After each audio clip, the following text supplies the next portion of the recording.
Datang seorang jamaah menemui saya. Ustaz Somad, saya kena penyakit insomnia. Gak bisa tidur malam. Jam 2 malam mata saya masih berkedip-kedip. Bismika Allahumma ahya wa amut. Gak mempan. Sebabnya apa Pak? Sebabnya saya beli tanah. Setelah beli tanah, tanam kelapa sawit. Dipupuk, dijaga. 3 tahun berbuah. Pas mau dipanen, sudah dipanen orang duluan. Ternyata tanahnya bermasalah. Dibawa ke pengadilan, dia yang menang. Akhirnya sampai jam 2 malam gak bisa tidur. Apa yang terlintas dalam pikiran? Kenapa beli tanah? Kenapa tanam sawit? Kenapa beli tanah? Kenapa tanam sawit? Kenapa diambil orang? Kenapa dulu gak ternak ikan aja? Kenapa gak ternak puyuh? Berbulan-bulan gak bisa tidur. Akhirnya pergi ke psikiater.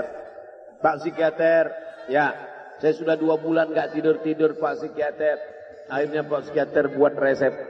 Ini obatnya, yang ini dimakan sebelum makan, yang ini dimakan setelah makan, yang ini 3 kali, yang ini 2 kali. Akhirnya memikirkan resep itu, makin gak bisa tidur. Dimakan, tertidur. Dosisnya habis, terbangun. Kenapa beli tanah, kenapa tanam? Setelah dimakan, muncul masalah baru. Terlalu banyak makan obat, terjadi kekacauan tubuh. Akhirnya kena buah pinggang, muncul masalah baru. Sampai akhirnya saya ketemu MP3 Ustadz. Saya dengarkan sebelum tidur malam. Begitu saya dengar, saya tertidur. Makanya saya tidak marah kalau ada jamaah tertidur. Itu menunjukkan jiwanya tenang. Karena dia tidak kena penyakit insomnia. Orang Amerika, orang Eropa, mobilnya mewah, apartemennya cantik, rumahnya megah, duitnya banyak, dolarnya bejibun, gak bisa tidur karena masalah hidup dunia. Kita naik angkot kelewatan gang. Itu menunjukkan apa? Di mana letak ketenangan itu? Huwallazi anzala sakinata fi qulubil mu'minin. Dia yang menurunkan ketenangan ke dalam hati orang yang beriman. Oleh sebab itu maka iman ini mesti disiram dengan ilmu. Majelis ilmu adalah majelis zikir. Majelis ilmu adalah majelis turunnya rahmat dan barakah. Majtama'a qaumun fi baitin min buyutillah. Sekelompok orang berkumpul di rumah Allah. Yatsluna kitab Allah. Membaca ayat-ayat Allah. Wa yatadarasunahu fima bainahum. Mengkaji isinya. Nazalat alaihimus sakinah, turun ketenangan. Wasyat bihimur rahmah, turun rahmat kasih sayang Allah. Hafat bihimul malaikah, dikelilingi oleh para malaikat. Wa dzakarahumullahu fi man indah, dibanggakan Allah Ta'ala dengan para malaikat. Tadi malam ketemu dengan murid dari Syekh Muhammad Yasin bin Isa Al-Fadani di Zawiyah Raudhah. Ketemu, cium tangan, barokah, zikir, sholawat, tenang jiwa. Lalu kemudian subuh ini ketemu dengan Abah Raud, ketemu dengan para penghafal Quran, ketemu dengan santri-santri, tenang jiwa. Tidak ada yang menenangkan jiwa ini selain daripada majlis zikir, majlis ilmu. Betapa meruginya ayam-ayam mati di lumbung padi. Benih tidak disiram, mati. Benih yang disiram dengan majelis ilmu tumbuh, tapi tidak berbuah.